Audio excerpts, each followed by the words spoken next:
सत्याचं news channel जे आहे आपल्या सिंधुदुर्ग कोकणातलं ते बाईट घ्यायला आलेले की काय तुमची प्रतिक्रिया, पुढे काम करणार आहे की नाही. मी सांगितलं काम करणार आहे. आणि त्या बाईटवरती 1-2 तासातच एक कमेंट पडली अनंत मांजरेकर याची की त्याच्यामध्ये लिहिलंय त्यांनी की 5 करोड मिळाले, खूप झाले. ही बाईट वरती त्या कमेंट आली माझ्या बाईटवरती. ही जशी कमेंट वाचली मी तात्काळ पोलीस स्टेशनला आले. पोलीस स्टेशनला येता येता एसपींना फोन केला, महिला आयोगला फोन केला. म्हटलं हे चुकीचं झालेलं आहे, ताबडतोब याच्यावर ऍक्शन व्हायला पाहिजे. पोलीस स्टेशनला इथे आल्यानंतर हे माझ्या आधी कानावर होतं. गेले 18 तारखेला माझ्या कानावर अफवा आलेली की असं असं कोणतरी चर्चा पसरवते की 5 करोड घेतले आणि मॅनेज झालेले आहेत आणि उभ्या राहिल्यात. आणि ही अफवाला आपण काय स्टेटमेंट किंवा उत्तर देणार. म्हटलं ही अफवा, याच्यात काय तथ्य नाहीये. पण आज प्रूफ मिळाला. त्यामुळे मला ताबडतोब त्याच्यावर काहीतरी कारवाई झालीच पाहिजे म्हणून आम्ही इथे आलो. पोलीस स्टेशनमध्ये सगळं त्यांनी लिहून घेतलं रितसर आणि त्याच्यावर कारवाई होणार. अब्रू नुकसानीचा दावा दाखल केलेला आहे, तो करणार आहे. पण आता ह्या पद्धतीने जर महिलांवरती, जर राजकारणात येणाऱ्या महिला किंवा ज्या प्रामाणिकपणे काम करणाऱ्या महिलांवरती तुम्ही असं अफवा पसरवत असाल, सोशल मीडियावर असे कमेंट्स करत असाल तर ते धोकादायक आहे. हे माझ्यासाठी मी आलेली आहेत, पण माझ्याबरोबर माझे पण पदाधिकारी आहेत, सर्वजण आहेत. त्यांना उद्या कोण नावं ठेवू शकतं. माझ्यासारख्या कितीतरी महिला आहेत ज्यांना करिअर करायचंय पुढे, ह्यांना कोण नावं ठेवू शकतं.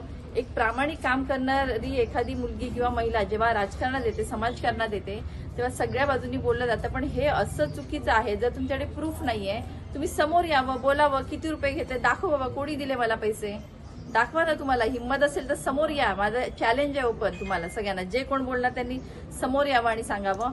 आणि हे असं खपवून घेणार नाहीये. आणि जे चुकीचं वागतायत, जे चुकीचं बोलतायत त्यांच्यावर कारवाई झाल्याशिवाय राहणार नाहीये. एसपीनं सांगितलेलं आहे, महिला आयोगाने दखल घेतलेली आहे, त्यामुळे जी कारवाई व्हायची ती होणारच आहे. आणि याच्यापुढे गप्प बसणार नाही. असं कोणी चुकीचं बोलताना दिसलं तर त्याच्यावर ताबडतोब ऍक्शन होणार. आणि आम्ही सगळे समर्थ आहोत त्याच्यासाठी. आमच्या पदाधिकाऱ्यांवर एका जरी कार्यकर्त्यावर बोट उघडलं तर एकही लोक बोट दाखवू शकत नाही की बाबा ह्यांनी असं केलं तसं केलं. कारण सगळे प्रामाणिकपणे लढलेले आहेत. सगळ्यांनी पाहिलंय, उभ्या सावंतवाडी विधानसभा मतदारसंघाने पाहिलंय की काय प्रामाणिकपणाची लढाई आम्ही लढलोय. रात्रीचा दिवस केलाय, अखंड परिश्रम केले आणि तुम्ही ह्या पद्धतीने बोलतायत. अरे काय हे चाललंय हे सावंतवाडीमध्ये. खूप वाईट वाटलं ह्या सगळ्या गोष्टीचं. पण यांना धडा शिकवल्याशिवाय राहणार नाही.